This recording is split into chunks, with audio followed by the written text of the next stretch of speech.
Hey all, in this chapter we will look at fiscal policy, deficits and debt. From the chapter on aggregate demand and aggregate supply, we learned about inflation and recession. Here we will try and look at tools to solve these problems of inflation and recession. Now, what is fiscal policy? Fiscal policy, by that we mean deliberate changes in government expenses, I will denote as G, or taxes, denoted as T.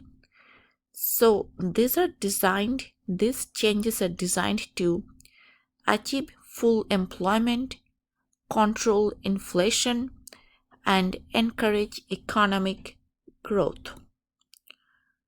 Now, fiscal policy can be discretionary. Discretionary means it is initiated by the advice of President's Council of Economic Advisors. That means the federal government has an active role. Or fiscal policy can be non-discretionary. That means it is passive or automatic. This means changes in government expenses and taxes are without government intervention. Now let's look at an expansionary fiscal policy.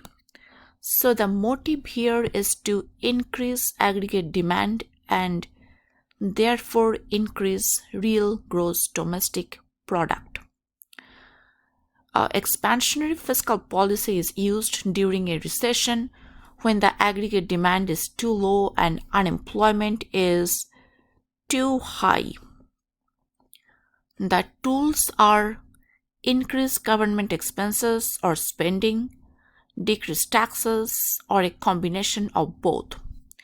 This can create a deficit. Let's see how it creates a deficit. The government budget is considered to be equal to taxes minus government spending. Let this be equal to 20 billion. Now, as a result of expansionary fiscal policy, we have to lower taxes and increase government expenses. Say the taxes are going down from 100 billion to 90 billion. And government expenses are going up from 80 billion to 110 billion. So we have a budget deficit of negative 30 billion.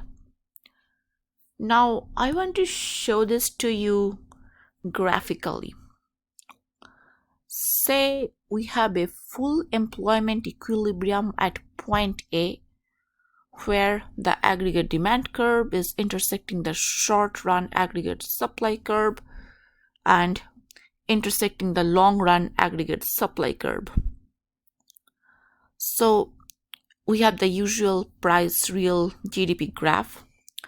Let's say we have a recession which is caused by the aggregate demand shifting to the left. Say we are at point B. If we have a recession, the actual output will be equal to $490. As you can see, the actual output is less than the full employment output. We have a recessionary gap, and this gap is equal to 510 minus 490, which is equal to 20. So we can just write QF minus Q1 is also the recessionary gap.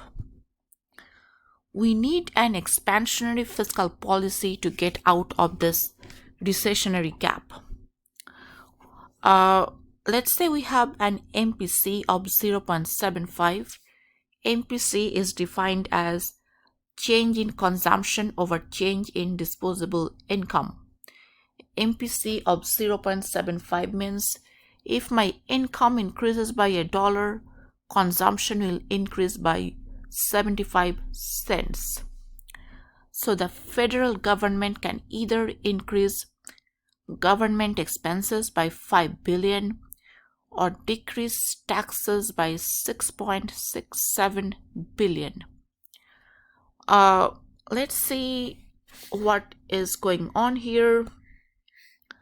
Let's say the federal government is increasing government expenses by $5 billion. Let's say we move from 82 to 83, and this gap is equal to 5 billion.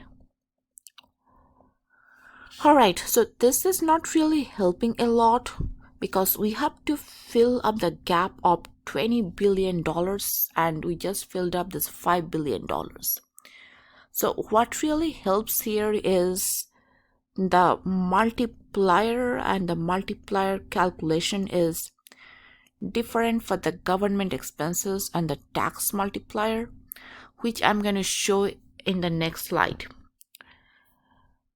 Take a look at this slide here. So the government expenses multiplier is 1 over 1 minus MPC.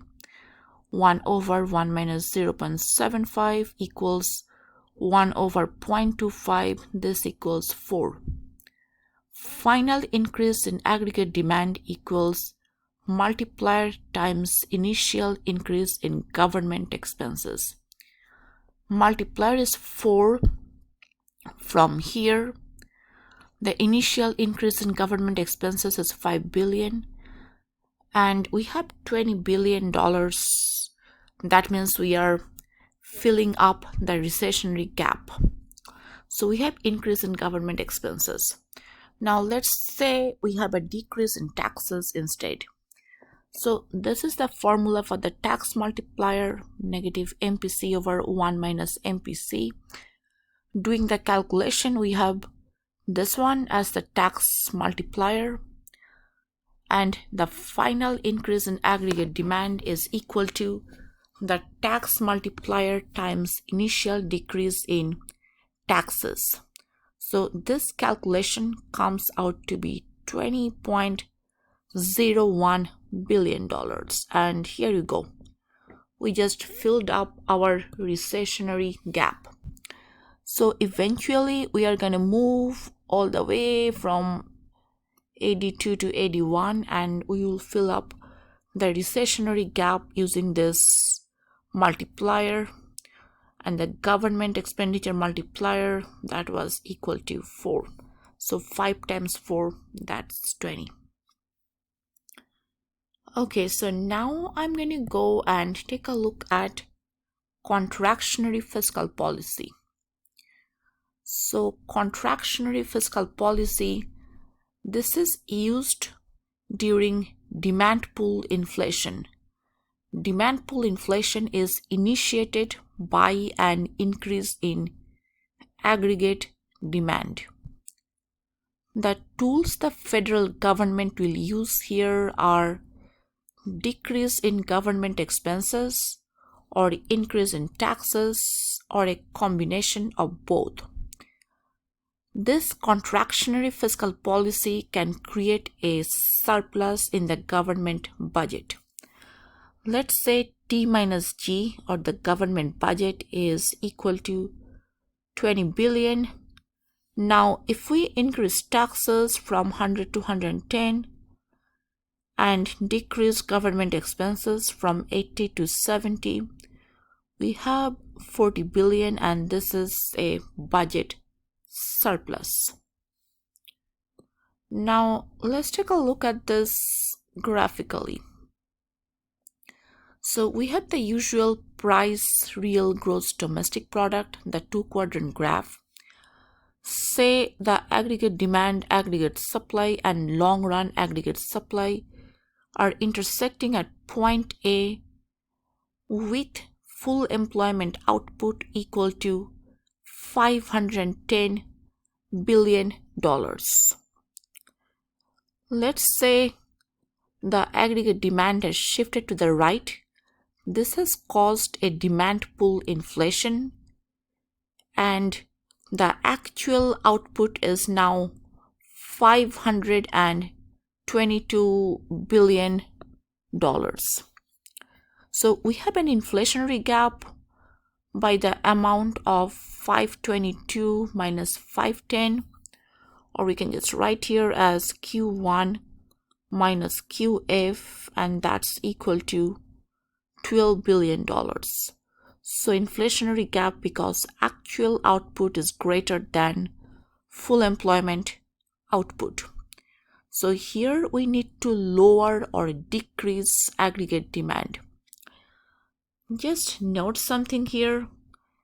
In this graph, expansionary fiscal policy, we were increasing the aggregate demand, and over here our motive is to decrease aggregate demand. So we can close this inflationary gap with MPC equal to 0.75 by reducing government expenses by 3 billion or by increasing taxes by 4 billion. Take a look at these calculations here. The government expenditure multiplier is equal to 4 from these calculations, and the final decrease in aggregate demand is equal to multiplier times initial decrease in government expenses.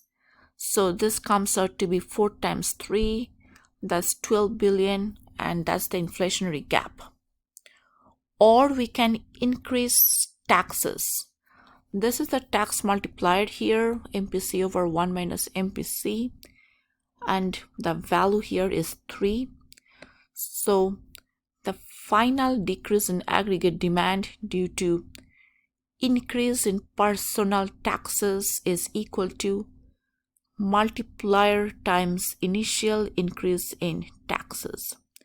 So this is 3 times 4, which is the initial increase in taxes, and this is equal to 12 billion. Now going back to this graph here, so initially if we want to decrease government expenses by 3 billion here, so we have this small move from 82 to 83, and we are going to have this shift from 82 to 81 due to the multiplier process. So this contractionary fiscal policy is decreasing the aggregate demand, and it is decreasing the actual output to the full employment level. Now the question arises, which policy option should be used? Changes in government expenses or changes in taxes? Alright, so if there is a need for infrastructure or there's a need for the society, then during a recession, the best policy is to increase government spending, and during inflation, it's to increase taxes. On the other hand, if the government is too large or probably inefficient, then during a recession, the best policy is to decrease taxes, and during an inflation, the best policy is to decrease government spending. All right, that's all for now. Thank you very much.